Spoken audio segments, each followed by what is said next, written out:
Hello Marvel Legends fans, this is Solid Dave Snake, continuing Marvel Legends March here at my YouTube channel, and also continuing reviews on the Marvel Legends Infinite Series Avengers, Build-A-Figure the All-Father Wave, and in this review we're going to be taking a look at one of the Maidens of Might, Captain Marvel, and I've already done a review on the other Maiden of Might, Scarlet Witch, so if you want to see a review of that, you can go ahead back on my channel, or I'll just put a link in the description below here for you.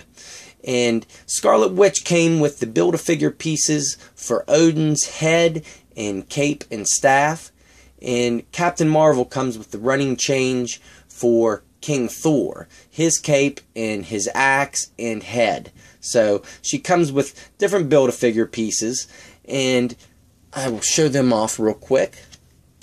We have the cape, which is just like the one for Odin, although instead of being blue, this is more of a almost crimson red.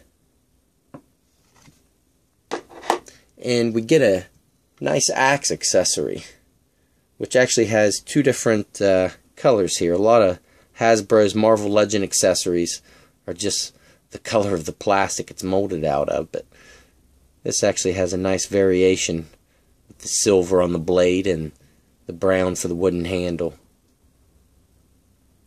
So that's a pretty nice accessory. And then, of course, the head for King Thor. And I'll get in nice and close. So, really good sculpt on the beard. Beard and hair turned out nice. Strap for the eye patch almost noticeably just looks painted on, not sculpted in there though. So, nice head sculpt with that.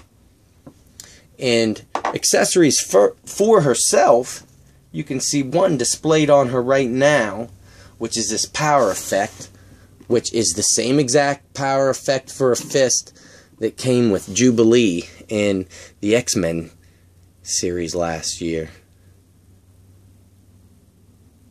So I don't know if it's necessarily a fitting accessory for this character or Jubilee, because whenever they use their powers it does not get displayed in a pinkish color. And another great accessory she comes with is alternate heads, but I'll give you a really good look at her unmasked one. And I've noticed a lot of people there eyes haven't been done right, but I actually found one that had some pretty decent ones. The one on the right's looking a little more right than the left, but not too bad. I'm happy with this one. And I thought it was a unique design they picked for the hair, to be whisked up like she's almost in a meant to be displayed in a flying pose. But then I don't think the expression on her face matches that. But all in all, it's a pretty decent head sculpt. And you can just pop it right off, and you can see the ball joint here, and you can replace it with the alternate head, which is her masked version. And has a nice mohawk up top coming out of the mask. I almost favor this head sculpt a little bit. I like it a lot. Turned out real well. And the hair is almost a separate piece. If you look real close in there, there's actual separation. If I can get a focus that close, there we go. There's actual separation right in there. If you can notice that. Like it was fitted in and glued. And my paint app for the other head was perfect, and this one was almost perfect. Very slightly noticeable. The paint on her nose has a little flesh tone to it where there should be red. But all in all, it's not that bad, and my paint job turned out well all over. All her lines are nicely painted on there throughout her costume.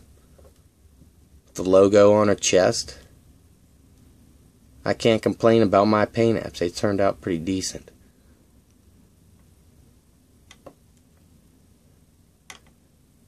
And I like the little details of the yellow buttons running along her wrist. Thought that was a nice touch. And her sash down here, it's a real hard plastic. Would have been nice to be a little more pliable, especially if you get her in flying poses. This will be kind of a pain. Little insignia there. And she has those same yellow buttons running down her boots as well. Which there's no sculpted detail on the seams here. That's just all paint. Same thing up here at the wrist. So all in all, I've never really been too big of a fan of this character. Really haven't known much about her, but her action figure was done really, really well. I'm really impressed with this. And her articulation is pretty decent too. At the head, she can look that far up with this head and this far down. The other one's a little more restricted because of her hair coming down the back. And of course rotate all the way around, being on that ball joint. And at the shoulders, she has a ball joint hinge, which will hinge that far up and back that far down. And of course rotate all the way around. Although then the paint jobs does not match up right here. She has a swivel at the bicep, single jointed elbow, which will go to 90 degrees, and back straight. And her wrist is on a peg and a hinge, which will go that far back and rotate around. And she does not have a waist cut, but she has a really nice ab crunch. It's almost on a ball joint, yeah. So it'll go really far back, which will be nice for flying poses, and that far forward, but it will rock from side to side and rotate all the way around. And like I said, there's nothing at the hips. You can see if I lift it up, that sash, and at the hips she's got that ball joint and hinge, which will go that far out, not too far out, but kick a good ways up. And she has that thigh swivel and double jointed knees.